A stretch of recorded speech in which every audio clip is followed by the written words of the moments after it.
அருமை தோழர்களே, போக்குவரத்து சொந்தங்களே, சட்டப்படியான உரிமைகளை அமுல்படுத்த வேண்டும் என்று கோரி தமிழகம் முழுவதும் தொடர்ச்சியாக 4 நாட்களாக தொடர் காத்திருப்பு போராட்டம் என்பது நடைபெற்று வருகிறது. இந்த சிறப்புமிகு போராட்டத்தின் கோரிக்கைகள் தான் என்ன? நம்ம நியாயமான கோரிக்கைகளை கேட்டுதான் நம்ம போராடிக்கிட்டு இருக்கோம். தேர்தல் வாக்குறுதி பழைய பென்ஷன் திட்டத்தை அமலாக்குங்க, 15வது ஊதிய ஒப்பந்த நிலுவையில உடனே வழங்குங்க, 25 மாசங்களா நிலுவையில் உள்ள ஓய்வு கால இந்த ஓய்வு பெற்ற பணப்பலனை கொடுங்க, ஓய்வு பெற அன்னைக்கே மற்ற துறையில் இருக்க மாதிரி ஓய்வு பலன் அனைத்தையுமே கொடுங்க, ஓய்வு பெற்ற ஊழியருக்கு மருத்துவ காப்பீடு கொடுங்க, அனைத்து துறைகளை தனியார் முகத்தை புகுத்தீங்கப்பா, அதெல்லாம் புகுத்தாதீங்க, போக்குவரத்து துறையிலும் மிகப்பெரிய அளவில் தனியார் மயமும் ஒப்பந்த முறை இருக்கு, அதெல்லாம் இல்லாமல் செய்யுங்க என்ற போன்ற நியாயமான கோரிக்கையில நாங்கள் நிறைவேற்ற கோரிதான் இந்த தொடர்ச்சியாக 4வது நாளாக இந்த போராட்டத்தை நடத்திக்கிட்டு இருக்கோம்னு நம்ம தொழிலாளர்கள் சொல்றோம். சரிப்பா, இந்த சிறப்புமிகு இந்த போராட்டத்துல புதிய வடிவமாக இந்த அரசுக்கு நமது கோரிக்கையை தெரிவிப்போம் அப்படின்னு சொல்லி நமது போக்குவரத்து கமிட்டி நிர்வாகிகள்லாம் புதுசா ஒரு போராட்டத்தை, பல்வேறு போராட்ட வடிவங்கள் இருக்குது.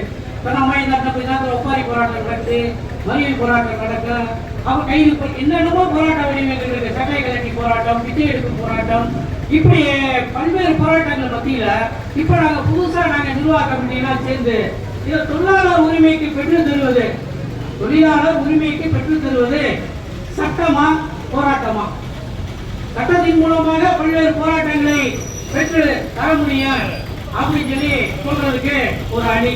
அவங்க யாருனாக்கா நம்ம சட்டம் மூலமாக போராட்டத்தை நீதியை பெற்று தர முடியுங்க அப்படின்னு ஜி மணிகண்டன் துணை பொதுச் செயலாளர் அவர்கள் தங்களை அறிமுகப்படுத்திக்கிறீங்க.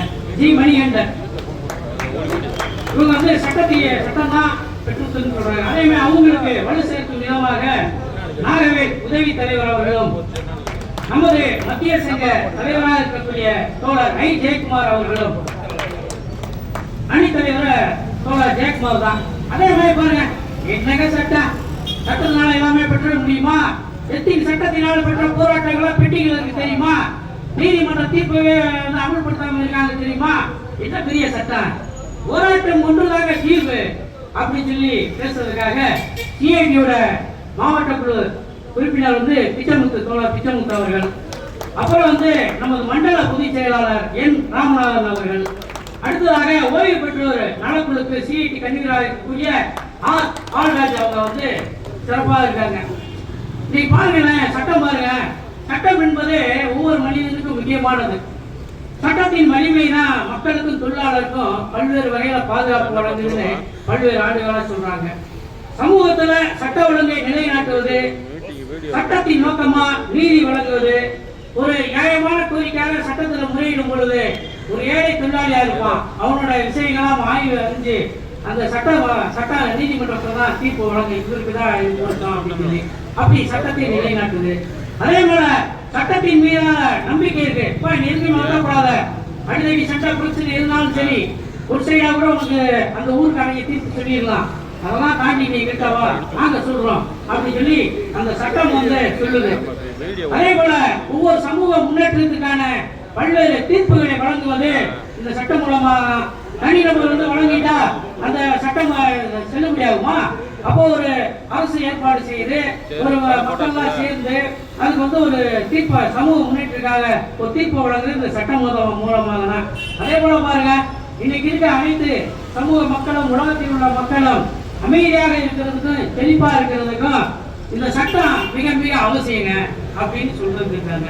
சரிங்க, சட்டத்தில் உள்ள நல்லதெல்லாம் இருக்கு, கெட்டதெல்லாம் கிடையாதா இருக்கு. எத்தனையோ தீர்ப்பு பல ஆண்டுகளா இருக்கும். அந்த ஒரு தோட்டத்தை பாதிய கைப்பற்றிட்டான் அப்படின்னு சொல்லி வழக்கு போடுவாரு. கடைசியில பார்த்தா வழக்கு நடத்தி அந்த தோட்டத்தோட மதிப்பை விட ஒரு அதிகமா சொல்லி கடைசியில அந்த சொத்து மதிப்பவே இழக்கக்கூடிய விஷயம் இருக்கு. அப்ப என்ன, அந்த நீதி தாமதமா அந்த தீர்ப்பு வந்தது. அதே மாதிரி போராடி பெற்றோர் தீர்ப்பை வழங்கி இருப்பாங்க, எதிர்பார்ட்டி மேல்முறையீடு போய் அந்த நியாயமான தீர்ப்பை அளிச்சிடும். நீதிமன்றம் என்ன சொல்லுது, எனக்கு தேவையான சாட்சிகள் வேணும், அது இருந்தாதான் தீர்ப்பு வழங்குவேன் அப்படின்னு சொல்லுவோம். இப்படி சட்டத்தின் மூலமாக பல்வேறு விஷயங்கள் இருக்கு அப்படின்னு சொல்லி சொல்றது வந்திருக்காங்க. அதே போலதாங்க போராட்டம், சட்டம் இருந்தா முடிஞ்சு போதுமா? போராட்டம் இருந்தாதாங்க, போராட்டம் இல்லாமல் யாராட்டம் செல்ல முடியாது. சொல்லிக்கா பாருங்க, எழுதியபடிதான் நடக்கும் என்றால் விதிவசம் என்பதை விட்டுவிடு, இளமை உன் தோள்களில் இருக்கும் போதே எது நிசம் என்பதை எட்டிவிடு, காலம் புரண்டு படுக்கும் நம் கண்ணீர் துளியை துளிக்கும். போராட்டம் காலம் புரண்டு படுக்கும் நம் கண்ணீர் துளியை துடைக்கும், எரிமலை எப்படி பொறுக்கும் நம் நெருப்புக்கு இன்னுமா உறக்கம், ரத்த சாட்டை எடுத்தால் கையை நெருக்கும் விலங்கு தெரிக்கும், நாம் கண்ணீர் விற்கும் ஜாதி இனி அழுதால் வராது நீதி என்று நாட்டிலே நடக்கக்கூடிய ஒவ்வொரு துறையிலும் தொழிலாளிக்கு நடக்கக்கூடிய இந்த போக்குவரத்து துறையிலே நடக்கக்கூடிய அநீதிகளை எல்லாம் கண்டு பொங்கெழுந்து நியாயமான தீர்வு வேணும் சொல்லி அங்க தீர்வு காண்பது யாருங்க? இந்த போராட்டக்காரர்கள் தான். இந்த போராட்டத்தை வழி மூலமானதான். அதான் சிறப்பா சொல்லிப்பாங்க.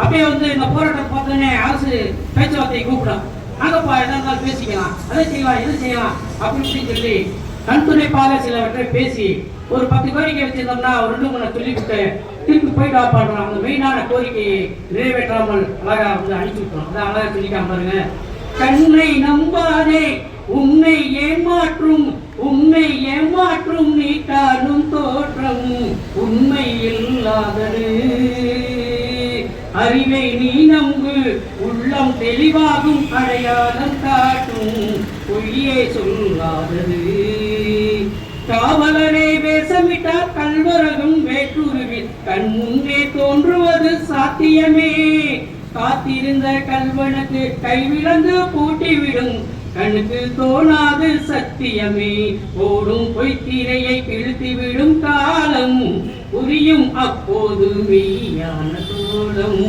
ஓடும் பொய்த்திரையை கிழித்துவிடும் காலம் புரியும் அப்போது மெய்யான தோழம். இப்பேற்பட்ட பொய்யான திரைகளை எல்லாம் திரிப்பதற்காக இதோ சட்டம் என்ற அணியிலே முதல் பேச்சாளராக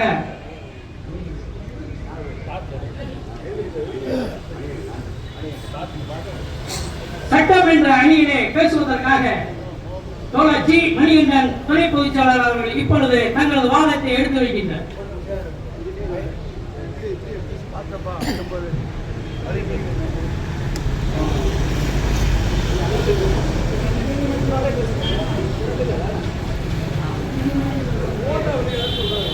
உட்கார்ந்தே பேசுங்க. உட்கார்ந்து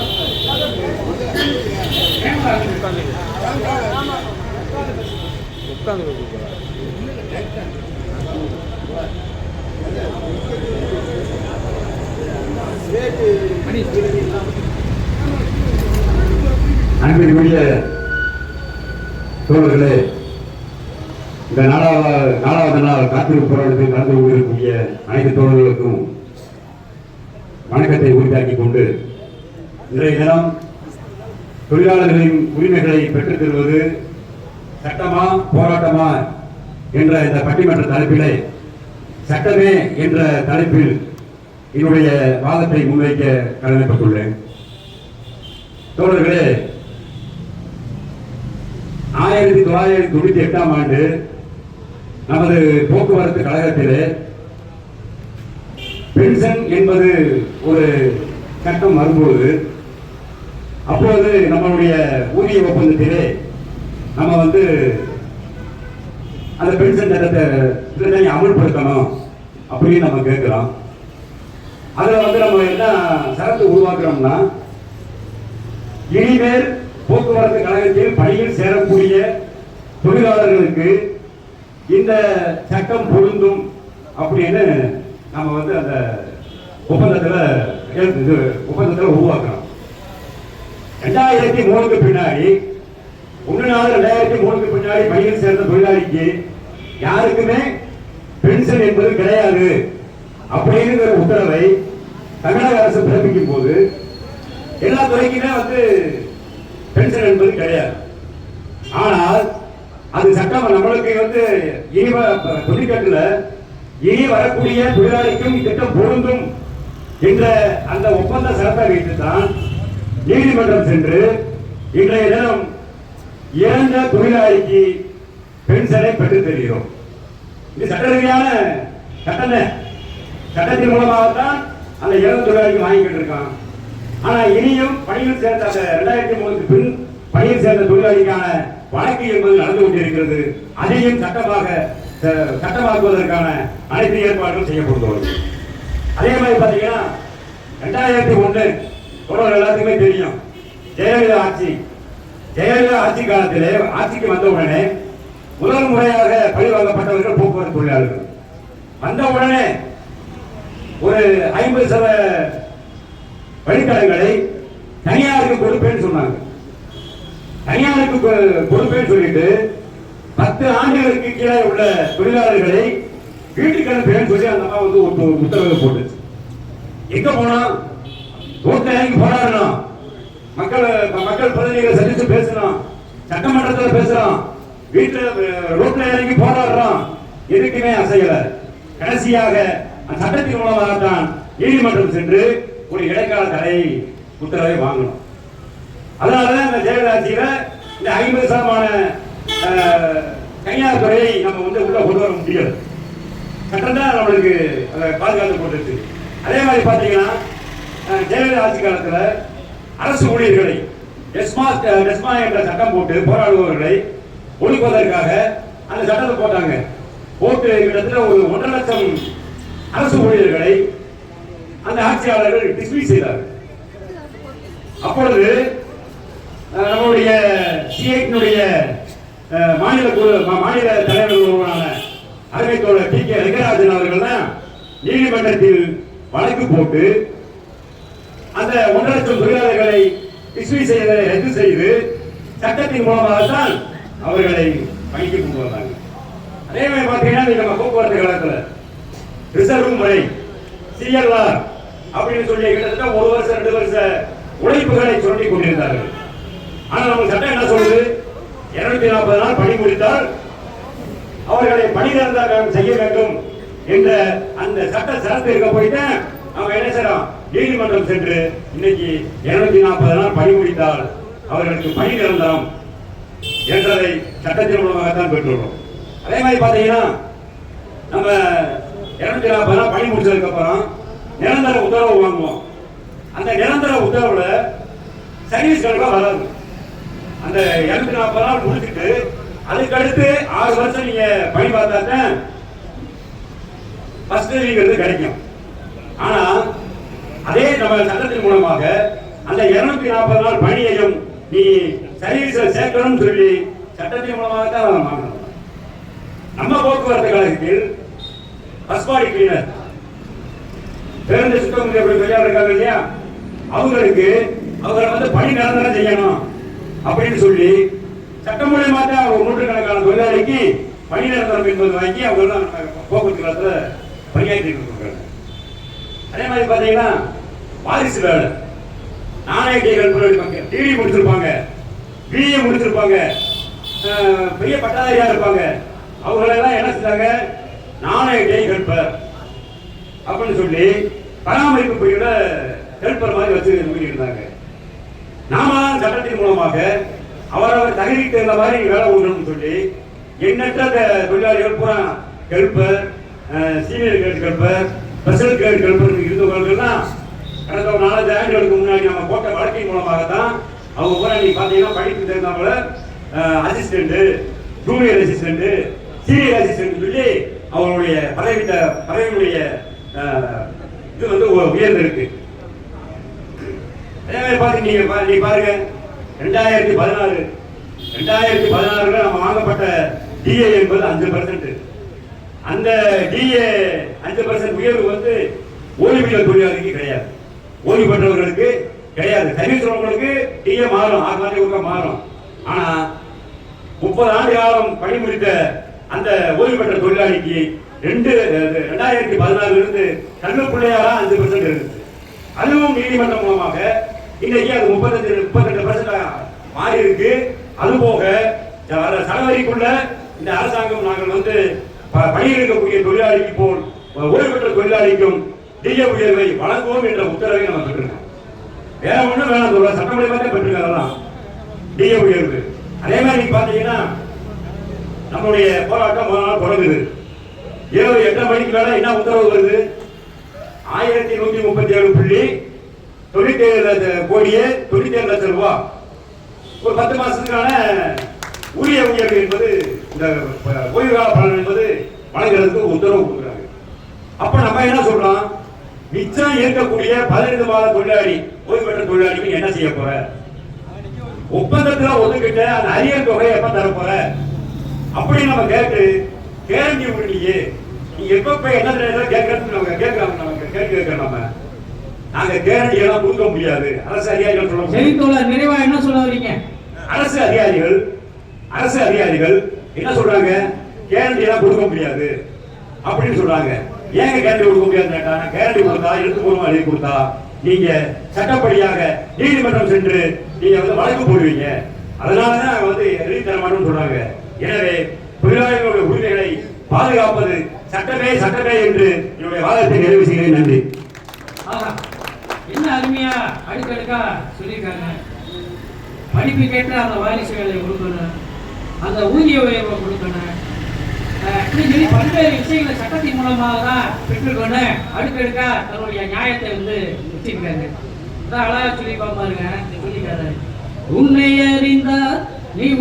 அறிந்தார் உலகத்தில் போராடலாம், உயர்ந்தாலும் தாழ்ந்தாலும் தலை வணங்காமல் நீ வாழலாம் அப்படின்னு. நம்ம என்னன்னா மெத்தட் கூட எல்லாமே ஈஸியா வாங்கிடலாமியா, எதுக்கே அவ்வளவு கஷ்டப்பட்டுக்கிட்டு இருக்கேன்னு சொல்லி அழகா தோழர் மணியண்ணன் வந்து அருமையா சொல்லியிருக்காரு. என்ன கேட்டுக்கெல்லாம் சொல்ல போறீங்க? அழகா சட்ட ரீதியா என்னென்ன வாங்கிட்டு அழகழகா அடிச்சிட்டாரு. போராட்டத்தில் என்ன பேச போறீங்களோ தெரியல. சரி வாங்க உங்களோட கருத்தை வைங்க. தோழர் பிச்சமுத்து அவர்கள் சிஐடி மாவட்ட குழு தோழர் இப்பொழுது போராட்டமே என்று தனது பேச்சை கூறுகிறார். இந்த போராட்டத்தினுடைய முழு பொறுப்புக்கான இந்த சங்கத்தினுடைய தலைவர் ஐ ஜெயக்குமார் அவர்களே, இப்பொழுது இன்றைய தினம் போராட்டத்தினுடைய தலைவர் பேர் வந்து உதயசூரியன் வச்சிருக்கு. உண்மையிலே வந்து நம்ம இந்த போராட்டத்துக்கு காரணமே சிக்கலே அல்ல. இந்த உதயசூரியன்கிறது நம்ம மதிக்கக்கூடியது, நம்மளுக்கு எல்லாத்துக்கும் வேண்டியது அப்படின்னு நினைக்கிறோம். ஆனா இப்ப வந்து வேண்டாம் வெறுப்பா நம்மளை தள்ளி விட்டு இந்த போராட்டத்துக்கு தள்ளி இருக்காங்க. இந்த போராட்டமே என்னன்னு கேட்டா, சட்டப்படி எல்லாம் கொடுத்தோம்னா எதுக்கு இந்த போராட்டம்? இந்த 3 நாளா உட்கார்ந்துருக்கான். தயவு செஞ்சு அதுதான் இந்த போராட்டத்தினுடைய உதயசூரியன்கிற பேர்ல இன்னைக்கு தலைமையில இன்னைக்கு கோபால்ங்கிறவரு அவர் வந்து சட்டப்படி சம்பளம் கிடைக்காம அவர் போராட்டமே பண்ணியிருக்காரு. போராட்டம் பயங்கரமான போராட்டம் இன்னும் பண்ணிக்கிட்டு இருக்காரு. அவருக்கு போராட்டத்தின் மேல நம்பிக்கை இருக்கு. அதனாலதான் இங்க நடுவரா உட்கார்ந்து இருக்காரு.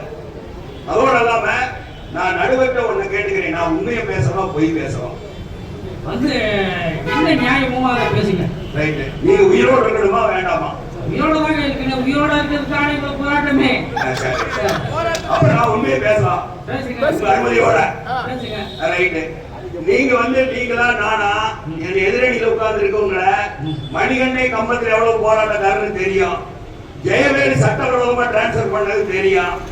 ராமநாதன் எவ்வளவு போராட்டம் பண்ணாருன்னு எல்லாத்துக்கும் தெரியும். அதே மாதிரி பால்ராஜ் போராட்டம்னா பால்ராஜ் தெரியாத போக்குவரத்து தாண்டி சிஐடியும் மாவட்ட நிர்வாகிகள் எல்லாத்துக்கும் தெரியும். போராட்டம் இருக்கு. இது யாராவது மறுக்க முடியுமா? பால்ராஜையும் மறுக்க முடியாது, போராட்டத்தையும் மறுக்க முடியாது. அதே மாதிரி நான் என்னையும் சொல்லிக்கிறேன். நான் பாட்டு பேசாம போனேன். பழனியில ஒரு டிரைவர் மாடை ஏத்திட்டு வந்தாருங்க. பழனியில மாடை ஏத்திட்டு வந்து சாமியாரு அங்க வெங்கட்ராமன் ஒரு டிஎஸ்பி இருந்தாருங்க. அந்த மாடு ஏத்திட்டு வந்தத மணப்பாறையில இருந்து அதை ஃபாலோ பண்ணிட்டு வந்து திண்டுக்கல்ல வச்சு கலவரம் பண்ணலாமான்னு பார்த்தானுங்க. திண்டுக்கல்ல வச்சு கலவரம் பண்ண முடியல. திண்டுக்கல்ல வச்சு கலவரம் பண்ணாம பேசி வச்சு அந்த பூரா அந்த ஆர்எஸ்எஸ் காரர் பூரா என்ன பண்ணிட்டான்னு எல்லாம் ஒண்ணு சேர்ந்து பைபாஸ்ல மறிச்சு நேரா போலீஸ் ஸ்டேஷன்ல வந்து போலீஸ் ஸ்டேஷனுக்குள்ள அந்த வண்டியை உள்ள விட்டு லாக் பண்ணிட்டானுங்க. பழனியில பூராமே லாக் பண்ணிட்டாங்க. அந்த பழனியில போலீஸ் ஸ்டேஷன்ல லாக் பண்ணிட்டு யாரையுமே உள்ள பூரா சாமியாராட்டே இருக்காங்க அந்த ஆர்எஸ்எஸ் காரனுங்க. குருசாமி நாங்க ஒரு நகர செயலாளர் இருந்தார். அவர் நம்ம போக்குவரத்து தொழிலாளியா ஜீவாவோட ஓய்வு பெற்ற தொழிலாளி. அவர் போன் பண்ணி சீக்கிரமா பிச்சை சீக்கிரமா உங்க டிரைவர் சங்கத்தை சேர்ந்த ஒரு ஆளு டிரைவரை பிடிச்சி உள்ள போட்டு அடிச்சு நோக்க எடுத்துருக்காங்க. இப்படி சொல்லணும் போகாம இருக்க முடியுமா? நான் போயிட்டேன். அங்க போனோம்னா நான் தான் கதாநாயகி. வேற ஒண்ணுமே கேட்கறீங்க. இங்கிட்டு பார்த்தா ஒரு பெரிய கூட்டம் நிக்குது. என்ன கூட்டம்னா அந்த ஆர்எஸ்எஸ் சேர்ந்தவங்க பிஜேபி குரூப். இங்கிட்ட ஒரு கூட்டம் இருக்கு. என்னன்னு கேட்டா அந்த டிரைவரை வந்து காப்பாற்றுறதுக்காக இஸ்லாமியர் குரூப். ரெண்டு குரூப் நிக்குதுங்க. நான் போய் அந்த போலீஸோட நம்மளுக்கு தொடர்பு இருக்கு. அவங்க வந்து நம்மளுக்கு வந்து பல்வேறு பழக்கம் இருக்கு. நான் வேற ஒண்ணு கேட்கல. அந்த டிரைவரை என்ன பண்ணிருக்கீங்க? ஏன் போலீஸ் ஸ்டேஷனுக்குள்ள விட மாட்டேங்கிறீங்க? அவரை பார்த்துட்டா பேசாம போயிருவாங்க. அவர் என்னமோ பண்ணிட்டீங்க. ஒரு உயிரோடு இருக்காரா இல்லையான்னு தெரியல. என்னன்னு கேட்கணும் தான் கேட்டேன். கொஞ்சம் நேரம் எடுக்கிறதுக்காக கோச்சு வேண்டாம். கேட்டதான் மாயங்க. உடனே என்ன பண்ணிட்டாங்க? நீ எல்லாம் கேட்க கூடாது அப்படின்னாரு. சார் நீங்க கேட்க கூடாதுன்னு சொன்னா அவங்களை வெளியே விட்டுருங்க, பிரச்சனை இல்ல. எதுக்கு தேவையில்லாம காவல்துறை மேல தப்பு வந்துருங்க யாரோ பண்றதுக்கு. அப்ப ஆறு ஆட்சி அதிமுக ஆட்சி. நம்ம ஓட்டு போட்டது யாரு? அதிமுகவுக்கு. ஆனா அங்க வந்து பிஜேபி காரு காவல்துறை கைப்பற்றிட்டு கடைசியில் என்ன ஆச்சுன்னா வெளியே விடும் போது சண்டையாகி 24 நாள் குடிச்சு ஜெயில போட்டாங்க. பாலராஜ் தொடர்ந்த ஹைகோர்ட் லாயர் நம்ம சார்பாகன் தோல் நாவல் சாதித்யாளர் செல்வராஜுடைய மகன் சார்பாகன்ட்ட கூட்டு போய் 10 பைசா செலவு இல்லாம ஜாமீன் எடுத்தாங்க. உண்மையிலே சட்டப்படி அங்க நடந்திருந்தா எனக்கு சிறை தண்டனை கிடைச்சிருக்குமா? எதிரணியில் இருக்கவங்க உண்மையிலே ஒரு டிரைவரை பாதுகாக்கிறது சட்டமெல்லாம் தாண்டி அந்த போராட்டத்தை செஞ்சத மிகப்பெரிய போராட்டத்தை செஞ்சது நம்ம வரலாறு. அது போக்குவரத்து தொழிலாளி கிடைச்ச அகில இந்தியாவில் கிடைச்ச மாதிரி வரலாறு, சாலை போக்குவரத்துடைய வரலாறு. அதான் உண்மை. அதே மாதிரி நடுவர் இன்னொன்னு தெரிஞ்சுக்கணும். நம்மளாம் இப்ப எத்தனை பேர் இருக்கோம்? எல்லாருமே நம்ம ஜெயிச்சவங்க யாரும் நம்ம தோத்தவங்க கிடையாது. நம்ம தாய் தந்த ஆதாம் ஏவாள் பார்த்திருக்கோம். ஆதாம் ஏவாள் எப்ப வந்து அந்த உடைய போடுறாங்கன்னா அச்சம்னு ஒண்ணு வந்த போது அந்த உடையே வருது. எப்ப உடை வருது? அச்சம் வந்த போது உடை வந்துச்சு. சட்டம் என்ற உரிமையும் எப்ப வரும்னா அச்சம் ஒண்ணு வரணும். இந்த அரசுக்கு அச்சம் இல்லையே நடுவர் அவர்களே. அச்சம் இருந்தா 3 நாள் போராட்டத்துக்கும் பேச மாட்டாங்களா? என்ன போராட்டம்? சட்டப்படி ஓய்வு பெற்ற தொழிலாளி கொடுக்கல, நீதிமன்ற தீர்ப்பு படி கொடுக்கல இல்லையா? இன்னொரு பக்கம் கிடைக்க வேண்டிய எந்த உரிமையும் வேலை பார்க்கணும் கிடைக்கல. இது மோட்டார் வாகன சட்டப்படி வண்டி ஓடுல. அதான் உண்மை. அப்ப பிறப்புல என்னன்னு கேட்டா 1 லட்சம் விந்தணுல ஒரே ஒரு அணுவுடன் வந்தது இந்த மனித பிறவிகள். எப்படி எல்லாருக்கும் பொருந்தும். சயின்ஸ் விஞ்ஞானம் பிறக்கும் போதே அந்த விந்தணுல ஒரு அணு முந்தி போய் வந்து அறிவியல உருவானதையா ஒவ்வொரு ஆணாகட்டும் பெண்ணாகட்டும் மனித உயிரினம் பிறக்கும் போதே போராட்டத்தில் வந்தது. அந்த போராட்டத்தின் மூலமாக வந்தது. சுதந்திர போராட்டம் அரசியல் சாசனத்தை உருவாச்சு. சுதந்திர போராட்டம் வெள்ளக்காரன் நடந்துச்சு. 3% இடஒதுக்கீடு எண்ணி பெற்று தந்தார். எஸ்ஏடி சாணிப்பாடு சௌதரி கொடுத்தார். உண்மையா இல்லையா? நில போராட்டம் நிலப்பரப்புகளை இருந்து என்ன நடந்தது? நீதிபதி பூரா எதுக்குங்க போராடுறாங்க? நீதிபதி போராடுறாங்க. டெல்லியில நீதிபதி போராட்டத்தை என்ன பண்ணிட்டான்? கொண்டு போய் நீதிபதி போராட்டத்தை கொண்டு போய் டெல்லியில நீதிபதி போராட்டத்துக்கு அனுமதி இல்ல. அவங்களை கூட அரசு பண்ண அடைக்கணும் இல்ல. அப்ப வந்து அந்த சட்டம் இருந்துச்சா? இல்ல. இந்த சட்டப்படி பாராளுமன்றம் நடக்குதா? பாருங்க. இப்ப சட்டப்படி என்னன்னு கேட்டா நம்ம வந்து ஒரு வழக்கு போட்டோம் போக்குவரத்துல. என்ன வழக்கு? நிரந்தர தொழிலாளியில் இருந்த இடத்துல கான்ட்ராக்ட் விடக்கூடாதுன்னு சட்டம் போட்டோம். சட்டம் போட்டோமா இல்லையா? சட்டத்துல நீதிமன்ற தீர்ப்பு வந்துச்சா இல்லையா? நல்ல தீர்ப்பு. அந்த தீர்ப்பு என்ன நடந்துச்சு? தீர்ப்பு நடந்தோடனே அப்பீலுக்கு போனாங்க. போய் உடனே என்ன பண்ணிட்டாங்க? கொண்டு போய் இது கொள்கை முடிவிட்டாங்க. முடிச்சானா? முடிச்சா? இதுக்கு என்ன பதில் சொல்லுவீங்க? நீதிமன்ற தீர்ப்பு சட்டப்படி வந்த தீர்ப்பை கொள்கை முடிவுன்னு கொண்டு போயிட்டாரு. இதே நீதிமன்ற தீர்ப்பை நீங்க வந்து வச்சு துப்புரவு தொழிலாளி நீங்க வந்து சென்னையில காலி பண்ணீங்களே, அப்ப உங்களுக்கு வேணும்னா ஒண்ணு வேண்டாம்னா ஒண்ணு. அங்க அச்சம் இல்லை. அதைத்தான் நடுவர்கிட்ட பதிவு பண்றேன்.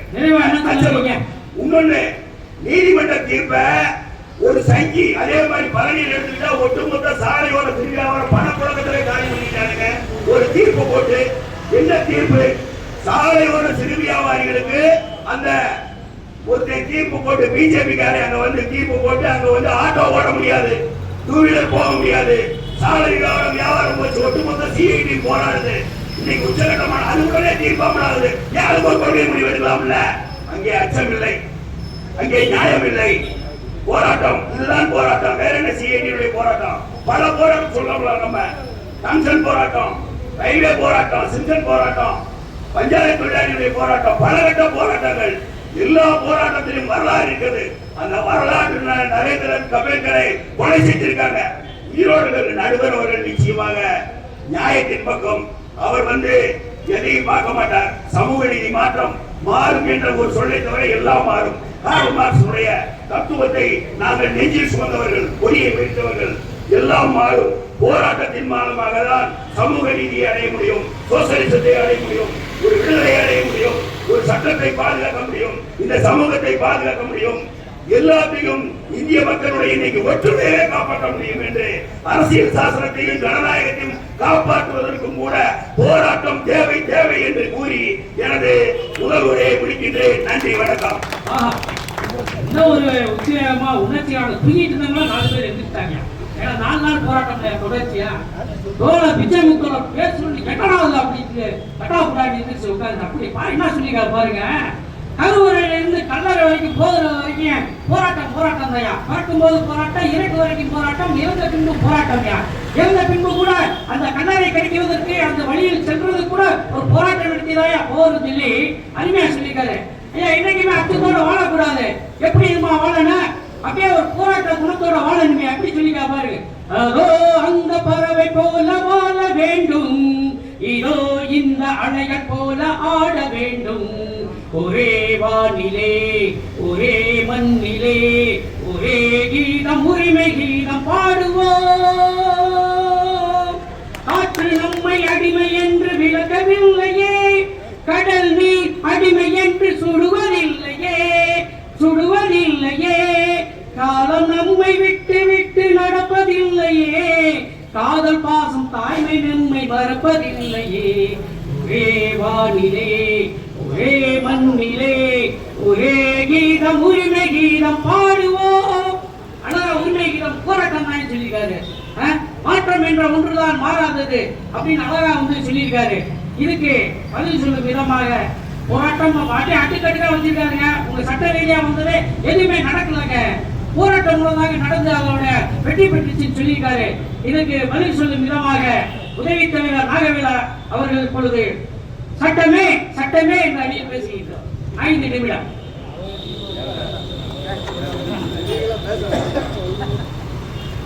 இன்றைய தினம் 4வது நாளாக காத்திருப்பு போராட்டத்தை வழிநடத்தியிருக்கக்கூடிய சங்கத்தினுடைய தலைவர் உதயசேகர் அவர்களே, இந்த பட்டிமன்றத்தினுடைய நடுவர் கோபால் அவர்களே,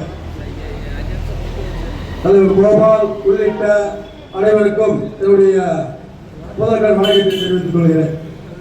இது பாருங்க, எதிரில் இருக்கக்கூடிய பிச்சைமுத்து அருமையா சொன்னாரு. இருக்கா வீட்டுல படுத்துக்க வேண்டியதானே?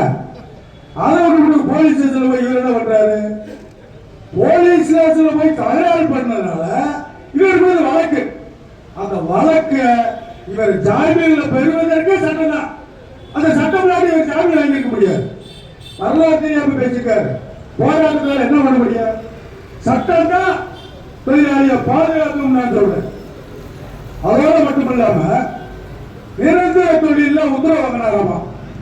அந்த நிரந்தர தொழில சட்டம் இருக்கு போயிட்டா நீங்க வந்து அந்த நிரந்தர தொழில ஒப்பந்த தொழிலாளர் அமர்த்தக்கூடாதுன்னு சட்டம் இருக்கு. அதை வட்டிட்டா இவர் வந்து அந்த இதுல தீர்ப்பு வாங்க முடிச்சு. அதோட மட்டும் இல்லாம ஒரு தொழிலாளி ஒரு எஃப்சி கேஸ் ஆயிருக்கு. உங்களுக்கு தெரியும் செகண்ட் ஸ்போர்ட்ல எப்படி இருக்காங்கன்னு தெரியும். ஏதாவது 2 கேஸ் போட்டு தொழிலாளிக்கு சம்பளம் வெட்டு, இன்கிரிமெண்ட் வெட்டு ஏதாவது செய்யணும்னு சொல்றாங்க. அந்த அடிப்படையில் ஒரு பொய் கேஸ் கொடுக்குறாரு. அப்ப இதை பத்தி ஒரு உள்ளக விசாரணை நடக்குது. அந்த உள்ளக விசாரணையில ஒரு சட்டம் வரையறைக்குள்ள இருக்கிறதுனாலதான் அந்த தொழிலாளர்களை அந்த எஃப்சி கேஸ்ல இருந்து பாதுகாக்க முடியும்.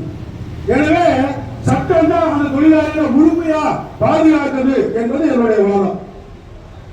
இப்ப திருநாள் போய் கேச நம்மால யாரும் வேணுமே போய் விபத்து ஏற்படுத்துறது இல்லை. இதுல அந்த விபத்துக்கு இருசக்கர வாகனம் அல்லது பாலசு அறியாத எதிரில் வரக்கூடிய வாகனங்கள் தான் அந்த விபத்துக்கு முழுமையான காரணமாக நாங்கள் கருதுறோம். அப்படி விபத்து ஏற்படும் பொழுது அந்த தொழிலாளி தண்டிக்கப்படும் பொழுது அரசாணை வழங்கக்கூடிய 12 செட்டில்மெண்ட்ல ஒரு ஒப்பந்தம் உருவாக்கப்பட்டிருக்குதுன்னா சட்டத்தின் தான் அந்த ஒப்பந்தம் உருவாக்கப்பட்டிருக்குது. அப்ப சட்டம் தான் அந்த தொழிலாளிய அந்த சின்ன கோயில் கேஸ்ல இருந்து பாதுகாத்து அவரை மீண்டும் பணியமர்த்தக்கூடிய அந்த வேலையை செய்து சட்டம். அது இல்லாம சீனியர் தோழர்கள் இப்ப நிறைய ரிட்டையர்ட் ஆகி போராட்ட களத்தில் உட்கார்ந்து இருக்கிறாங்க. வேலை வெட்டியில போல இருக்குது. வீட்டில் படுத்து போட்டு இங்க உட்கார்ந்து இருக்கிறாங்க. இப்ப இந்த யூனிட் 1 பணிமனை தான் முன்னாடி தலைமை அலுவலகமாக இருந்தது. அப்படி தலைமை அலுவலகமா இருக்கும் பொழுது இங்க ஒரு அரசு போக்குவரத்துகள் நடத்தக்கூடிய ஒரு மருத்துவமனை இருந்தது. இந்த மருத்துவமனையில தொழிலாளி எப்ப வேணாலும் காலையில சாயங்காலம் அப்படி இருந்தாங்க. டாக்டர் இருந்தாங்க. எனக்கு கூட அப்பாயின்மெண்ட் ஆகிறப்ப கருணாநிதினு ஒரு டாக்டர் இருந்தாரு, அறிமுகமான டாக்டர். அவர் தான் மருத்துவ பரிசோதனை பணியமர்த்தினாரு. தொழிலாளி உடல்நல முடியல அப்படின்னு மருத்துவமனைக்கு வந்தான். சட்டப்படி உருவாக்கப்பட்ட மருத்துவமனை. அப்படி வந்தா அவருக்கு விடுப்பு உட்பட இப்ப நீங்க நம்ம சொன்னா சொல்றாங்க, நம்ம அதிகாரத்தை ரத்த பிடிச்ச மேதாவிங்க நீங்க ஆஸ்பத்திரிக்கு மாதிரி போட்டா கூட குளுக்கோஸ் ஏத்துற மாதிரி காட்டு அப்பதான் நாங்க விடுப்பு தருவோம் அப்படின்னு சொல்றாங்க.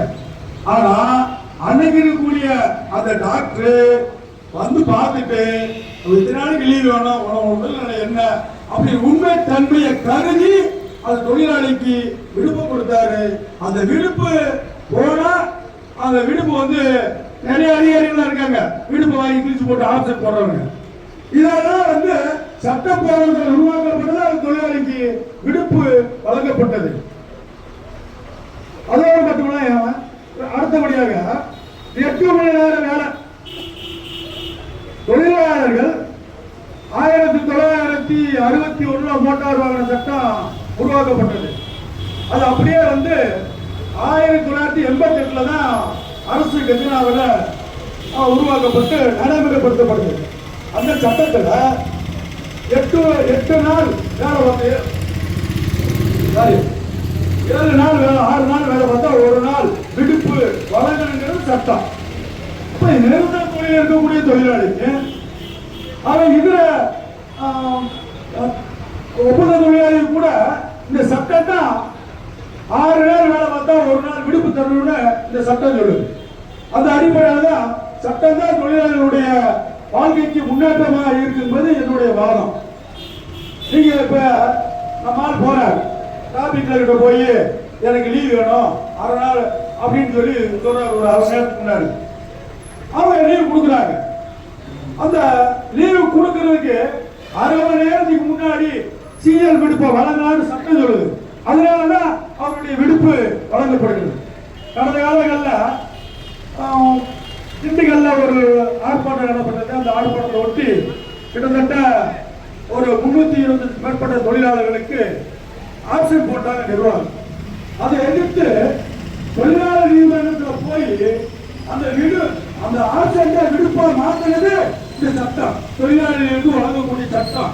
அதனாலதான் சட்டத்தினாலதான் தொழிலாளி பாதுகாக்கப்படுறார் என்று தெரியாம பிச்சமுத்து வெறும் பொய்யா பேசி போயிருக்கிறார்.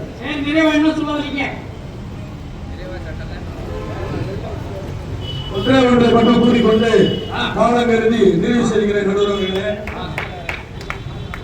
தொழிலாளி 20 ஆண்டுகள் 30 ஆண்டுகள் பணி நேரம் 20 ஆண்டுகள் 30 ஆண்டுகள் பணி முடிச்சுட்டா 30 30 நாட்கள் ஒப்பந்த பலவந்தம் சட்டம். அந்த அடிப்படையில் தான் இப்ப இருக்கக்கூடிய 10 ஆண்டுகள் 15 ஆண்டுகள் பணி முடித்த தொழிலாளர்கள் இன்றைய தின பென்ஷன் வாங்கிக்கிட்டு அந்த ஓய்வு கால பலகை வாழ்கிறாங்க என்பதை கூறிக்கொண்டு தொழிலாளர்களை பாதுகாப்பது சட்டமே சட்டமே என்று நடுவர் அவர்கள் தீர்ப்பு வழங்குமாறு கேட்டுக்கொண்டு நடுவர் வாய்ப்புக்கு நன்றி கூறி விடைபெறுகிறேன். நன்றி, வணக்கம். ஆஹா, இன்னும் அருமையா வசனம் சுருக்கமா சட்டங்கள் மூலமாக இப்படிப்பட்ட எந்த சமூகமா இருந்தாலும் அவங்களுக்கெல்லாம் ஒரே நீதி தான் அப்படின்னு சொல்லி அழகா சொல்லியிருக்காரு. அதான் சொல்லி பார்க்கலாம் கண்ணதாசன். ஒன்று எங்கள் ஜாதியே, ஒன்று எங்கள் நீதியே, உழைக்கும் மக்கள் யாவரும் ஒருவர் பெற்ற மக்களே, உழைக்கும் மக்கள் யாவரும் ஒருவர் பெற்ற மக்களே. வெள்ளை மனிதன் வேர்வையும் கருப்பு மனிதன் கண்ணீரும் உப்பு நீரின் வடிவிலே ஒன்றும் சேரும் கடலிலே, உப்பு நீரின் வடிவிலே ஒன்றும் சேரும் கடலிலே அப்படின்னு அழகா இன்னொன்று சொல்லி பார்ப்போம். எல்லாமே சமூகம் கருப்பா இருக்கட்டும், சிவப்பா இருக்கட்டும், எப்படியா இருக்கட்டும், வெள்ளையா இருக்கட்டும், கருப்பென்றும் சிவப்பென்றும் வேற்றுமையாய் கருதாமல் எல்லோரும் ஒற்றுமையாய் பொறுப்புள்ள பெரியோர்கள் சொன்னபடி, பொறுப்புள்ள பெரியோர்கள் சொன்னபடி உழைத்தால் பெருகாதோ சாகுபடி அப்படி சொல்லி அழகா இந்த தொழிலாளிக்கு எல்லாமே சட்டம் தான் நீதிகளை கொடுத்து காத்து வருகிறது அருமையா சொல்லியிருக்கிறார். இதுக்கு என்ன பயங்கரமா சொல்லியிருக்காரு நம்ம நாகவேல் தோழர். இதுக்கு பதில் சொல்ற மாதிரி நமது மண்டல பொதுச் செயலாளர் என் ராமநாதன் அவர்கள் இப்போது பதில் சொல்வார். போராட்டமே போராட்டமே என்று தொழிலாளர்கள் உரிமையை பெற்றுத் தருவது சட்டமே போராட்டமே என்ற தலைப்பில் நடக்கும் பட்டிமன்றத்தின் ஐயா நடுவர் கோபால் அவர்களே, நல்லதொரு தீர்ப்பை நீங்கள் வழங்க வேண்டும் என்று எங்கள் அணி சார்பாக கேட்டுக்கொண்டு என்னுடைய வாதத்தை தொடங்குகிறேன். சட்டமே போகையா உங்க சட்டமும் மண்ணாங்கட்டிய 8 மணி நேரம் வேலை சம வேலைக்கு சம ஊதியம் கொடுக்கணும் சட்டம் சொல்லுது. எங்கேயா போச்சு சம வேலைக்கு சம ஊதியம் சட்டம்? எங்க போச்சு? காத்துல ஓடிக்கிட்டு இருக்கு. சம வேலைக்கு சம ஊதியத்தை அமல்படுத்த போராடிக்கிட்டு இருக்கோம். நாகவேலு எதிரிகளை நாகவேலு சொன்னாரு 30 நாள்ல கிராஜுவேட் சட்டம் கொடுக்குங்க. எங்க 30 நாள்ல கொடுத்துருக்கா? 25 மாசமே கிராஜுவேட் கொடுக்காம நம்ம போராடிக்கிட்டு இருக்கோம். போராடிய நிலைவாழத்தால 10 மாசம் அறிவிச்சிருக்கா? போராடிய நிலைவாழத்தால 10 மாசமா அறிவிச்சிருக்கா? மலைப்பாளர்கள் விடுவிச்சிருக்கா? என்ன உங்க சட்டம்? அண்ணாங்கட்டி சட்டம். மணிகண்டன் சொன்னாரு பென்ஷன் ஆசல்ல 2003 பின்னாடி பென்ஷன் இல்லாம நம்ம போராடிக்கிட்டு இருக்கோம். வழக்கு நடத்திக்கிட்டே இருக்கான். வழக்கு எங்க போய்கிட்டு இருக்கு? எப்ப தீர்ப்பு கிடைக்க? அவன் செத்து போன பின்னாடி தீர்ப்பு கிடைக்க. செத்து போன பின்னாடி ஒரு சட்டம் வந்து அந்த குடும்பத்தை பாதுகாக்க போதா? போராட்டம் மூலமாக நம்ம பென்ஷனை பெறுவதற்கான போராடி கொண்டிருக்கிறோம். அடுத்து சொன்னாரு பிபிசி அப்பாயின்மெண்ட் 30 வருஷம் போராடி 30 வருஷம் வழக்கு நடத்துற கடைசியில போராட்டம் தொடர்ந்து போராடியது நிர்வாகத்தை, அந்த நிர்வாகத்தை அனுமதியை வைத்து வேலை வாய்ப்பு 64 வருஷத்துக்கு நம்ம வேலை வாய்ப்பை உருவாக்கி நாம ஒப்பந்தம் போட்டோம். எல்லாம் சட்டம் சட்டம் சொல்றீங்க. என்ன சட்டம்? இன்னைக்கு பாருங்க, ஏராளமான தொழிலாளர்கள் தகுதியின்மை காரணமாக, ஒரு ஆட்சியின்மை காரணமாக வேலைக்கு போக முடியாத சூழ்நிலை இருக்கு. நீதிமன்றத்தில் உத்தரவு வாங்கிட்டு வர்றோம். நீதிமன்றத்தில் உத்தரவு வாங்கிட்டு வர சட்டமா வாங்கிட்டு வர்றோம். இந்த நிர்வாகம் அமல்படுத்துறாரா? நிர்வாகம் போராடிக்கிட்டே இருக்கும். இந்த நிர்வாகத்தோட பேசிக்கிட்டே இருக்கும். போராட்டத்தை அறிவிச்சாலும் கூட இந்த சட்டத்தை இந்த அரசாங்கம் மதிக்க மாட்டேங்கிறது, நிர்வாகம் மதிக்க மாட்டேங்கிறது. 8 மணி நேரம் மோட்டார் வாகன சட்டம் கூறுகிறது. நீ யாராவது 8 மணி நேரத்துக்கு வாங்க, நாம 8 மணி நேரத்துக்காக போராடி கொண்டிருக்கிறோம். இவர் ஒரு நீதிமன்ற உத்தரவு ஒரு பக்கம் இருந்தாலும் இந்த அரசாங்க நீதிமன்றத்தை மதிப்பதில்லை, சட்டத்தையும் மதிக்காத ஒட்டுமொத்த போராட்டத்தின் விளைவாகத்தான் நாம் போராடி ஒவ்வொரு சலுகையும் பெற்று வருகிறார். நாகவேல் சொன்னாரு சட்டம் சட்டம் இல்லை. அவர் உத்தரவு ஊர் மாத்திர உத்தரவு நீதிமன்ற உத்தரவு நிர்வாகம் இருக்கிற சட்டம் போராடிக்கிட்டு இருக்கார். ஏதோ பேசல பட்டிமன்றத்தில் பேசல அப்படிங்கிற நோக்கத்தோட பேசக்கூடாது. உண்மையான நிலவரத்தை பேசல. எல்லா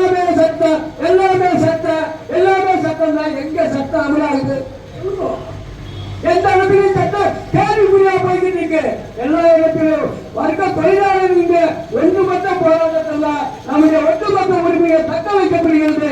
ஆக இந்த போராட்டம் மூலமாகத்தான் நாம் உரிமையை பெற முடியும். போராட்டமே போராட்டமே போராட்டமே என்று கூறிக்கொண்டு நடுவர் நல்லதொரு தீர்ப்பை வழங்க வேண்டும் என்று இந்த நேரத்தில் கேட்டுக்கொள்கிறோம். அதுக்கு ஒரு போராட்டத்தை வைக்க வேண்டும்.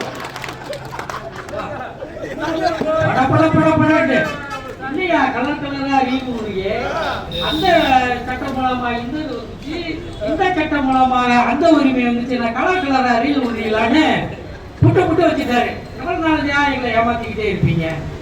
எத்தனை காலம்தான் ஏமாற்றுவார் இந்த நாட்டிலே? எத்தனை காலம்தான் ஏமாற்றுவார் இந்த நாட்டிலே? சொந்த நாட்டிலே, நம்ம நாட்டிலே. சத்தியம் தவறாத உத்தமன் போலவே நடிக்கிறார். சத்தியம் தவறாத உத்தமன் போலவே நடிக்கிறார். சமயம் பார்த்து பல வகையிலும் கொள்ளை அடிக்கிறார். பக்தனை போல் பகல் வேஷம் காட்டி பாமர மக்களை வளையினி மாட்டி போக்குவரத்து தொழிலாளியை பல வகையிலும் ஏமாற்றி இப்படி சொல்லி சட்டம் ஏமாத்துது அப்படின்னு சொல்றாரு. இதுக்கு என்ன தீர்வு சொன்னார் பாத்தீங்களா? எழுகவே படைகள் எழுகவே, விடியவே இரவு விடியவே, ஆட்டம் போட்ட கூட்டம் இங்கு ஆட்டம் காண போகுது. கேள்வி கேட்கும் கேள்வி செய்ய வேலை வந்தது. எழுகவே படைகள் எழுகவே, விடியவே இரவு விடியவே. போக்குவரத்து தொழிலாளியின் கோரிக்கைனா போராட்டத்தின் மூலமாக விடியும் சொல்லி அழகா சொல்லியிருக்காங்க.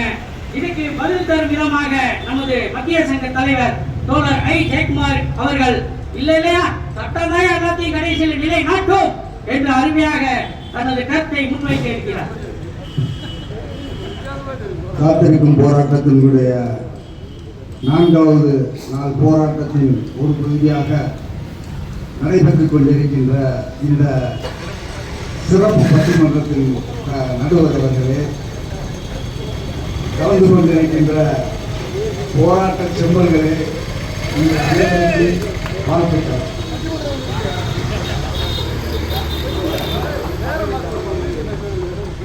இன்றைக்கு நாம் இப்படி கூடி இருப்பதற்கு காரணம், நம்மளை கூட வைத்ததற்கு காரணம் இந்திய அரசியல் அமைப்பு சட்டம் 19(1)A. அந்த அடிப்படையில் தான் நாம் கூடி இருக்கோம். சட்டத்தின் அடிப்படையில் தான் நாம் கூடி இருக்கிறோம். அந்த இந்திய அரசியலமைப்பு சட்டம் என்ன சொல்லுது? வன்முறை இல்லாத தன்னுடைய கருத்துக்களை வெளிப்படுத்தக்கூடிய ஒரு குழு, அந்த குழுவினுடைய கருத்துக்களை வெளிப்படுத்துவதற்கு நடைபெறக்கூடிய அனைத்து போராட்டங்களும் அந்த சட்டத்திற்கு உட்பட்டு தான் நடத்தணும். நீ ஆர்ப்பாட்டமாகவும் இருக்கலாம், கோரிக்கை ஊர்வலமாக கூட இருக்கலாம், இப்படி காத்திருக்கும் போராட்டமாக கூட இருக்கலாம். ஆனால் இவை எல்லாம் வன்முறையற்ற உங்களுடைய குழுவினுடைய கருத்துக்களை வெளிப்படுத்துவதற்கு ஒரு அங்கமாக அமைய வேண்டும் என்றுதான் இந்திய அரசியலமைப்பு சட்டம் 19(1)A தெளிவுபடுத்துகிறது. அந்த அடிப்படையில் நாம் போராடி சட்டத்தின்படி போராடணும். அவர் சொன்னார், முதல் சொன்னார், மாட்டை பிடிச்சிட்டு போனாங்க, நான் போராடுன்னு ஜெயிலில் போட்டாங்க. மாட்டை பிடித்துட்டு போனது அவர் கால்நடை பராமரிப்பு இதுக்காக கூட கொண்டு போயிருக்கலாம். இவர் தடுத்தாரு. ஒரு ஜீயர் இவர் மேல கம்ப்ளைண்ட் கொடுத்தாரு. என்ன கம்ப்ளைண்ட் கொடுத்தாரு? கால்நடைகள் வதை தடுப்பு சட்டத்தின் கீழே அவர் புகார் கொடுத்தார். அந்த அடிப்படையில் ஒரு சட்டத்தின் அடிப்படையில் பெறப்பட்ட புகாரின் அடிப்படையில் தான் அவர் கைது செய்யப்பட்டார். அவரை விடுவித்தது எது? சட்டம் தான் விடுவித்து. குற்றவியல் நடைமுறை சட்டத்தின் அடிப்படையில் இவர் விடுவிக்கப்பட்டார். அந்த குற்றவியல் நடைமுறை சட்டத்தில் இவர் குற்றம் செஞ்சாரா செய்யலையான்னு அங்கே ஆய்வு செய்து அந்த சட்டத்தின் அடிப்படையில் தான் அவர் விடுவிக்கப்பட்டார். தோழர் சொன்னார், பென்ஷன் கேட்டு போராடணும். பென்ஷன் கேட்டு போராடுறது சரிதான். அவன் என்ன வைக்கிறான்? சட்டப்படியான பென்ஷனை வழங்கு அப்படின்றதுல போராட்டம். அப்ப அந்த போராட்டம் சட்டப்படி எனக்கு பென்ஷன் வழங்கு, சட்டத்துக்கு உட்பட்ட பென்ஷன் வழங்கு. அதே போல சட்டத்திற்கு உட்பட்ட, சும்மா யாரும் தூக்கி கொடுக்கல பென்ஷன், சட்டத்திற்கு உட்பட்டு சட்டம் அனுமதித்திருக்கு. ஒருத்தர் ஒரு நிறுவனத்தில் 10 ஆண்டுகள் பணிபுரிந்திருந்தால் அவருக்கு பென்ஷன் தரணும்னு மத்திய சட்டம், அந்த சட்டத்தின் அடிப்படையில் தான் இன்றைக்கு உருவாக்கப்பட்டிருக்கிறது. ஆனா அந்த சட்டம் எப்போ உருவாக்குச்சு? பென்ஷன் சட்டம் வந்து 1960 இருந்துச்சு. பென்ஷன் வந்து வாங்கணும்னு ஒரு சட்டம் 1960 இந்தியா முழுவதும் இருந்துச்சு. அது வந்து தமிழ்நாட்டில் வந்து 1978 அந்த சட்டம் சட்டப்படி கொடுக்கலன்னு தானே அப்ப போராட்டம். அந்த சட்டம் 78 வந்துச்சு. அந்த சட்டத்தை 79 தான் நடைமுறைப்படுத்தினாங்க. அந்த 79 நடைமுறைப்படுத்துற போது இவர்கள் சில திருத்தங்களை கொண்டு வந்து தமிழ்நாடு அரசு 1960 சட்டத்தை அந்த இதை வந்து காலி பண்ணி விட்டுட்டு இவங்க ஒரு வழிமுறைகளை உருவாக்கி இந்த சட்டத்தை வாங்கினாங்க. அதனாலதான் நீ சட்டப்படி எனக்கு பென்ஷனை கொடு அப்படிங்கிற போராட்டத்தை நடத்துறோம். அதே போல கிராஜுவிட்டி சும்மாலாம் வரல, சட்டத்தின் அடிப்படையில் தான் வந்துச்சு. கிராஜுவிட்டி சட்டம் 1946 அடிப்படையில் கிராஜுவிட்டி வந்துச்சு. இன்னொரு விஷயம் சொல்ல, நம்ம இந்திய நாட்டு சட்டப்படியான பாக்ஸான் தொழிலாளிகள் சட்டப்படி போராட்டம் நடத்துறாங்க. இந்த அரசு நம்ம தொழிற்சங்க தலைவர் ஏஎஸ் மற்றும் தோழர்கள் எல்லாம் கைது செய்து போனாங்க. அப்ப இந்த சட்டத்தை நான் மதிக்க மாட்டேன்னு சொல்லலாம் பாருங்க. கை விலங்கு மாட்டி ரொம்ப பெரிய கொலை குற்றம் பண்ண மாதிரி கூட்டி பண்ண சம்பவம் நடந்துச்சு இல்லையா? அப்ப நம்ம சட்டம் எங்க போச்சுன்னு கேட்டுதான் அந்த போராட்டம். பதில் சொல்லுகிறேன். இந்தியாவில் தொழிற்சங்கம் அமைப்பதற்கு 1948 தொழிற்சங்கம் அமைப்பதற்காக சட்டம் இயற்றப்பட்டு விட்டது. இன்றைக்கு அரசுகள் தங்களுடைய தொழிலாளிக்கு தொழில் கொடுக்கணும் அப்படின்ற அடிப்படையில் வெளிநாட்டு கம்பெனிகள புரிந்துணர்வு ஒப்பந்தம் மூலம் அந்த வெளிநாட்டு கம்பெனியா கொடுக்கணும். அந்த புரிந்துணர்வு ஒப்பந்தத்தை இந்த மக்கள் எல்லாம் சேர்ந்து கேட்க, நீ என்ன புரிந்துணர்வு ஒப்பந்தம் போடுற? உன்னை தேர்ந்தெடுத்தது மக்கள். தேர்ந்தெடுத்த மக்களுக்கு தெரியாமல் அந்நிய நாட்டு கம்பெனியோட புரிந்துணர்வு ஒப்பந்தம் நீயும் அவனை என்ன பேசிக்கிட்டீங்கன்னு மக்களுக்கு தெரியாது. ஆனா அதுக்குள்ள என்ன இருக்குன்னா, அவன் கேட்பான், நான் வந்து இங்க வந்து தொழில் தொடங்கணும்னா இங்க தொழிற்சங்கம் வைக்கக்கூடாது அப்படின்னு அவன் ஒரு சொல்லியிருப்பான். அந்த புரிந்துணர்வு ஒன்று இருக்கு. அதுபோக இந்த மக்களுடைய உழைப்புகளை சுரண்டுவதற்கு வேலை நேரத்தை கூட்டுது. உன்னுடைய வேலை நேரத்தை இந்த சட்டம் 8 மணி நேர வேலைன்ற சட்டத்தை நீ பூத்தக்கூடாதுன்ற ஒரு புரிந்துணர்வு ஒப்பந்தம். அப்படிலாம் புரிந்துணர்வு ஒப்பந்தம் போட்டதுனாலதான் நீ சட்டத்தின் அடிப்படையில் இந்த இந்திய அரசியலமைப்பு சட்டம் அறிவுறுத்திய சங்கம் தொடங்கும் உரிமையை எனக்கு வழங்கி என்று கேட்டுதான் அந்த போராட்டம் நடந்துச்சு. அந்த சட்டத்தின் அடிப்படையில் எனக்கு உரிமையை வழங்கி போராட்டம் நடந்துச்சு. இன்னைக்கு காவல்துறை கைது செய்தாங்க. ஆனா அதை வந்து அவங்களால அமல்படுத்த முடியாது. ஏன்னா அதற்கான சட்டம் இல்லை. போராடுவதற்கு இந்திய அரசியல் அமைப்பு சட்டம் வந்து இங்க வெளிநாட்டுக்காரன் வந்தாலும் இடம் பொருந்தது. அதனாலதான் போபால் விஷவாயுல இறந்த அத்தனை பேர், ஆயிரக்கணக்கான பேர் இறக்கிற போது அந்த போபாலினுடைய அந்த நிறுவனத்தினுடைய தலைவர் இங்க இருந்து வெளிநாட்டுல இருந்து தப்பு போயிட்டான். இங்க இருந்து தமிழ்நாடு இந்தியாவில் இருந்து அந்த சட்டத்தின் அடிப்படையில் அது வந்து ஒரு விபத்து 304A அப்படின்றத விபத்து அடிப்படையில் அவருக்கு 2 ஆண்டு தண்டனை கொடுத்தாங்க. ஆனால் அது கூட இங்கே வந்து அவனை கொண்டு வந்து இங்கே 2 வருஷம் வைக்கல, தப்பிச்சு போயிட்டான். இதுக்கு ஆட்சியாளர்களும் துணை போனாங்க. சட்டத்தின் அடிப்படையில் தான் அன்னைக்கு ஆயிரக்கணக்கான பேர் இறந்ததை கூட தப்பிக்க முடிந்தது சட்டத்தினால. தூங்கிட்டே இருந்தாங்க. அந்த விவசாயி வந்து சின்ன குழந்தை முதல் முதியோர் வரை என்ன நடந்ததுன்னே தெரியாம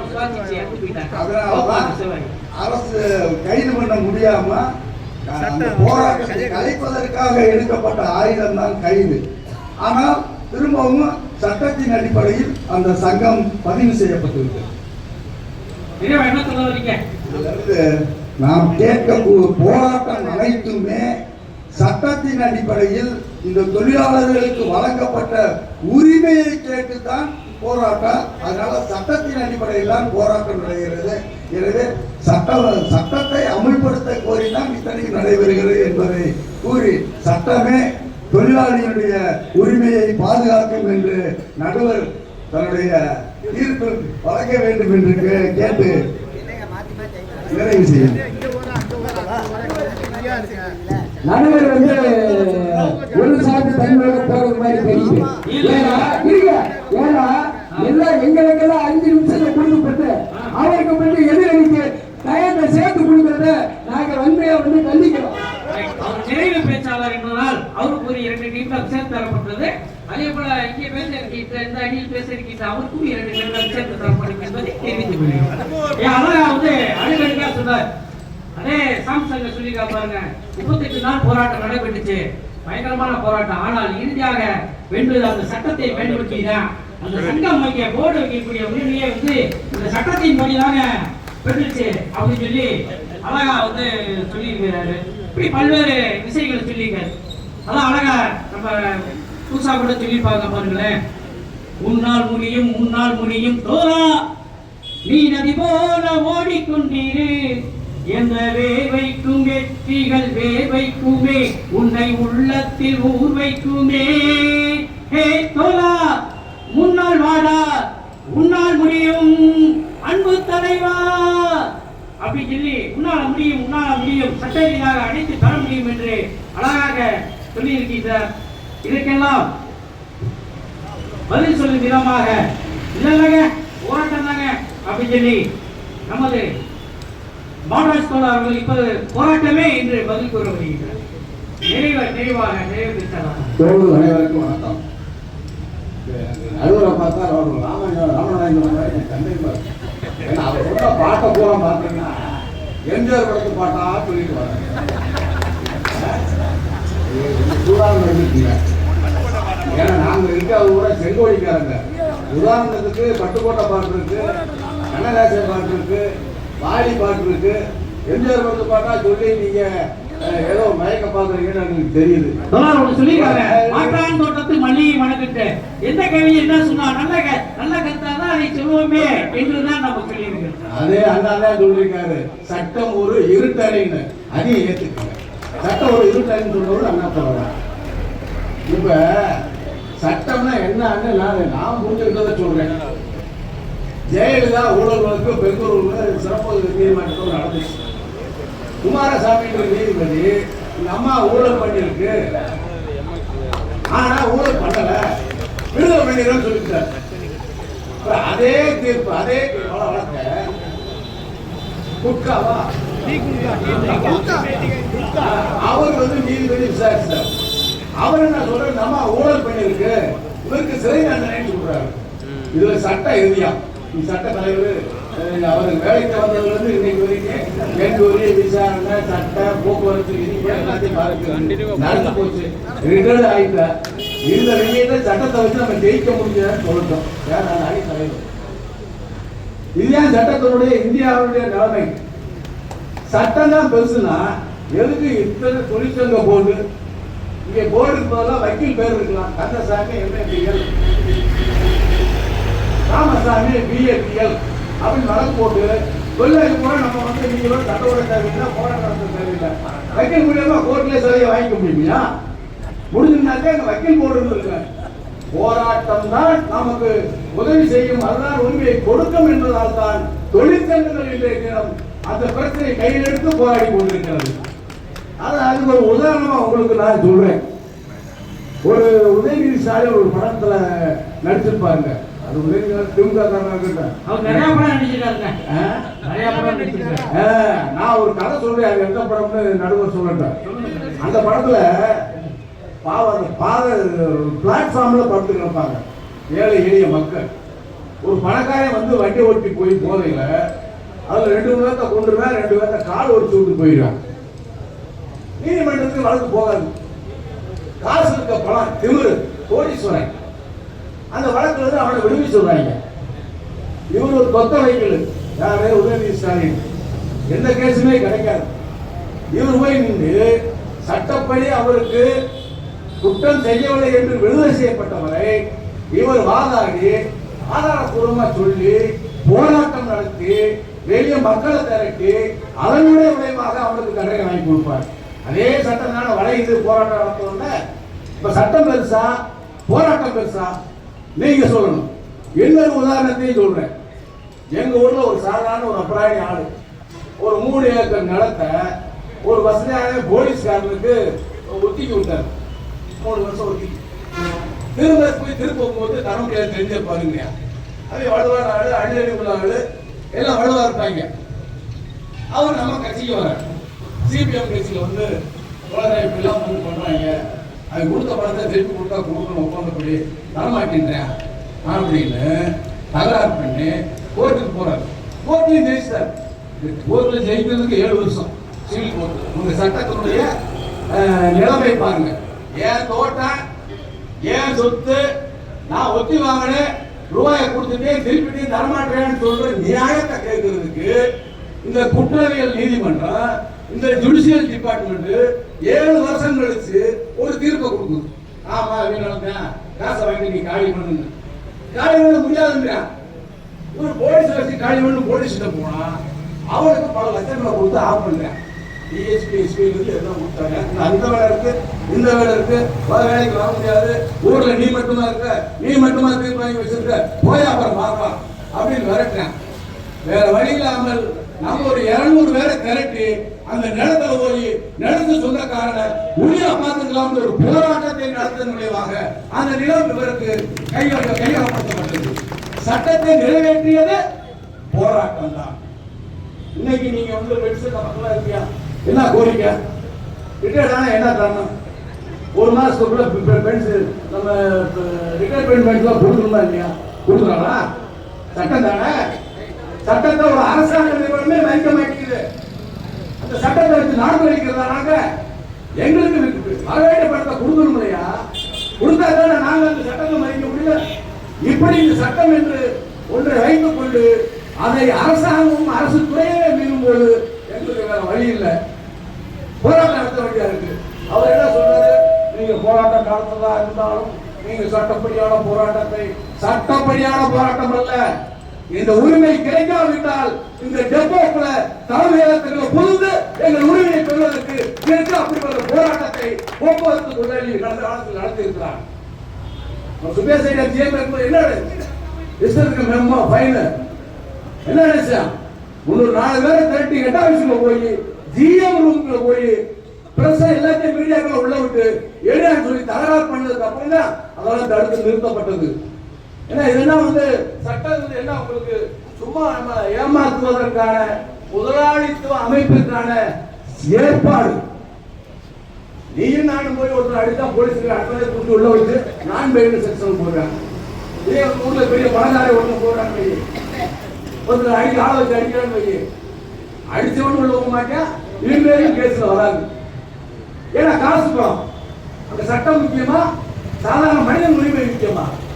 அந்த சட்டத்தை வச்சு சட்டத்தை விலைக்கு வாங்க முடியும், போராட்டத்தை விலைக்கு வாங்க முடியாது. நடுவரே உங்களுக்கு சொல்றேன், நடுவர் எந்த டிபார்ட்மெண்ட்ல வேலை செய்றீங்க? எத்தனை வருஷமா வேலை செய்றீங்க? 22 வருடமா வேலை பார்க்கிறேன். எப்படி சம்பளம் வாங்குறீங்க?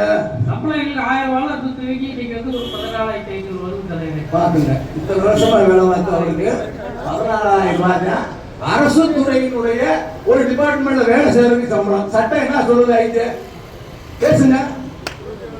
சட்டம் என்ன சொல்லுது? 480 நாட்கள் பணி புரிந்தால் அவரை பணி நிரந்தரம் செய்யணும். பணி நிரந்தரம் செய்தால் சட்டப்படியான அவருக்கு அடிப்படை சம்பளம் டிஏ எல்லாம் அந்த படி இந்த படி போட்டு எல்லாம் அவருக்கு கொடுக்கணும். ஆனா இன்னைக்கு வந்து நடுவரே வந்து இந்த சட்டத்தை ஜெயிக்க முடியாம போராட்ட காலத்துல போன வருஷம் 6 மாசம் முன்னாடி 3 மாசம் முன்னாடி போராடி 2000 ரூபாய் சம்பளம் சட்டம் கொடுக்கல. டாஸ்மாக் தொழிலாளி சென்னையில் போய் ஒன்றாக சேர்ந்து உண்ணாவிரத போராட்டம் நடத்தி 2000 உயர்வை பெற்றது போராட்டம் தான். சட்டம் கொடுக்கல. இன்னும் அவளை பணியில 22 வருஷம் பணிநிரந்தரம் பண்ணல. சட்டம் தூங்கிருக்கா? சட்டம் என்பது முதலாளித்தன். ஒரே கூட்டங்க கேரளாவில் ஒருத்தர் வந்து தப்பு பண்றாங்க, 1 வருஷம் ஆப்சென்ட் குஜராத்தில் ஒருத்தர் வந்து 1 வருஷம் ஆப்தண்டு ஒரு அரசு துறையில் 2 பேரும் டிஸ்மிஸ் பண்றாங்க. குஜராத் நீதிமன்றம் என்ன சொல்லுது, 1 வருஷம் லீவு உங்களுக்குள்ள அனுமதி வாங்கல, டிஸ்மிஸ் செல்லும் அப்படின்னு குஜராத் நீதிமன்றம். அங்க யார் ஆட்சி? பிஜேபி ஆட்சி. கேரளாவில் அதே கேஸ். சட்டங்கிறது இந்தியாவுக்கு ஒண்ணுதானே, அவருக்கு தெரியும், அந்த அணி தலைவருக்கு தெரியும், சட்டம் படிச்சவர் தான் அவரு. அதே கேஸுக்கு கேரளா நீதிமன்றத்துல டிஸ்மிஸ் செய்த தப்பு, அவர் பின்னிட்டு சம்பளத்தோடு வேலையை வழங்குன்னு சொல்லி தெரிஞ்சு சொல்றாங்க. அங்க ஆட்சி ஆகுறாரு கம்யூனிஸ்ட் கட்சி, இங்க ஆட்சி ஆகுது பிஜேபி. ஒரு தண்ணி செம்மண்ணுக்குள்ள போனா செம்மண்ணா மாறும், கருப்பு மண்ணுக்குள்ள போனா கருப்பு மண்ணா மாறும். அது மாதிரி சட்டம் செங்கோடி இருக்க பக்கம் போனா நீதியை பேசுது, மதவாத சக்தி இருக்க போனா அநியாயத்தை பேசுது. இது சட்டம் பெருசா போராட்டம் பெருசா? எனவே தோழர்களே, நாங்க ஏதோ வேடிக்கைக்கு வாழ்நாளா உட்கார்ந்துருக்கல. இந்த சட்டம் எங்களை காப்பாற்றும். நாங்க யாராவது உட்கார்ந்துருக்கோம் சொல்லுங்க, இந்த சட்டம் நம்மளை காப்பாற்றிவிடும். நாம சட்டப்படி எல்லா வீட்டுல உட்கார்ந்துக்கிட்டா எல்லா வீட்டுக்கு அக்கௌண்ட்ல ஏற்றி விடுறாங்க. யாருக்காவது நம்பிக்கை இருக்கா? போராட்டம் என்பதுதான் தீர்வு. காரல் மார்க்சும் ஏங்கல்ஸும் லெனினும் சொன்னது அதாயா.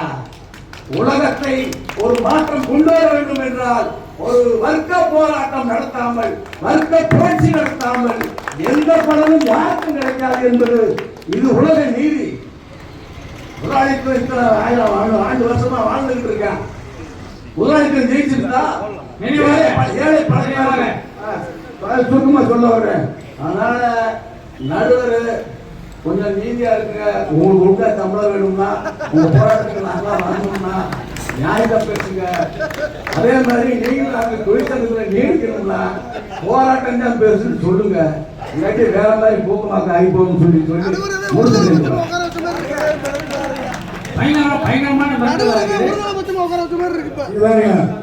நடுவரே அவரே ஒப்புதல் தொழிலாளியா இருப்பார் போல இருக்கு, சம்பளம் தீர்ப்பை நியாயமா இருக்குன்னு சொல்லி எங்க அணி சார்பாக கேட்டுக்கொள்கிறேன்.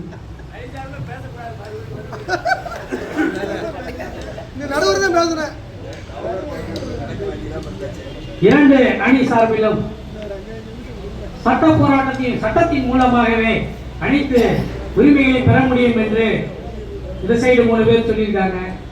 இல்லைங்க போராட்டம் தாங்க, அதன் மூலம் தாங்க எல்லாமே பெற முடியும் சொல்லி அடுக்கடுக்கான பல்வேறு விஷயங்களை எல்லாம் சொல்லியிருக்கிறாங்க.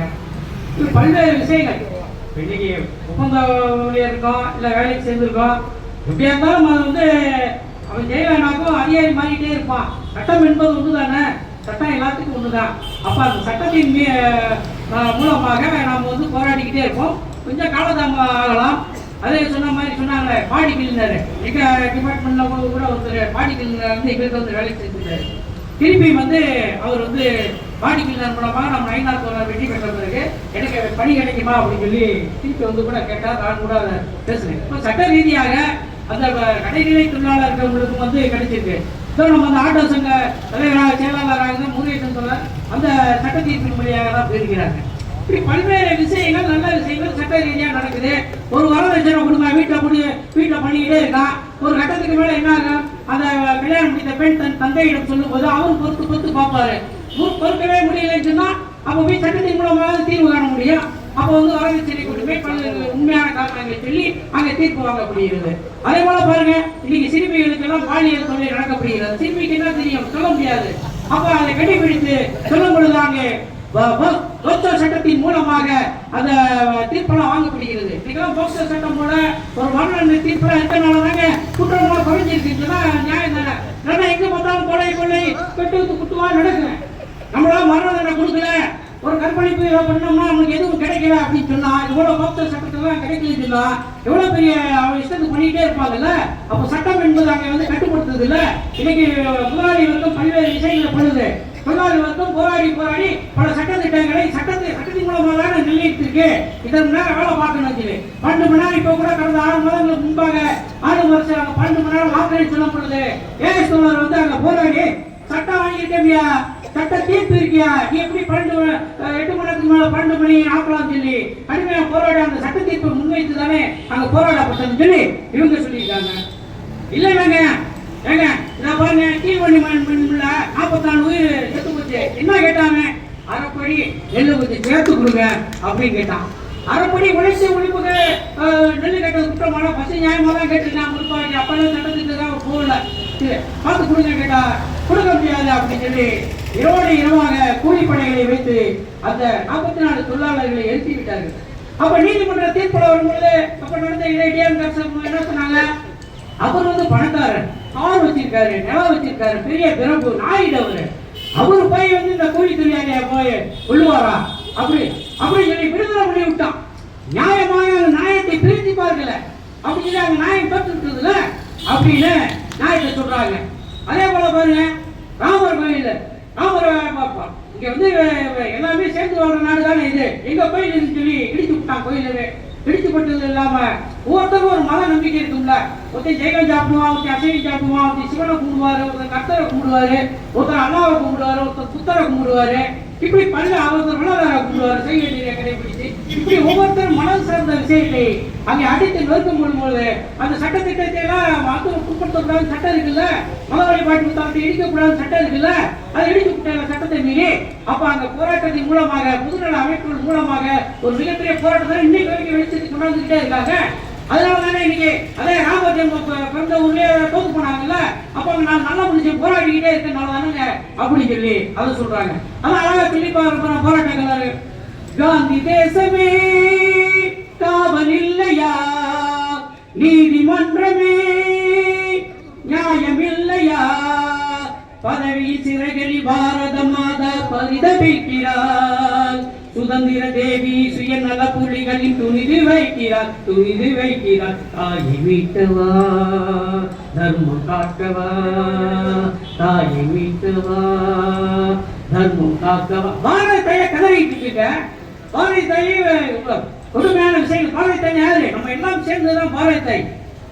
இன்னைக்கு கூட பாருங்க நேற்று போய் பெங்களூர் பகுதியில இந்தியா சொல்லி ஒரு விசாரணை போட்டிருக்காங்க. எல்லாமே அரபியால இருந்து அங்கிருந்து இங்க இருந்தா கவி தூக்கி வந்திருக்காங்க. ஒவ்வொருத்தரும் இங்க இருந்துதான் மதமாற்றம் மூலமா மனமாற்றம் மூலமா மதம் மாறிடும். அப்ப சட்டத்தை மீறி தானே நீங்க ஓன செய்றீங்க அப்படின்னு சொல்லி அழகா வந்து சொல்லியிருக்கிறாங்க.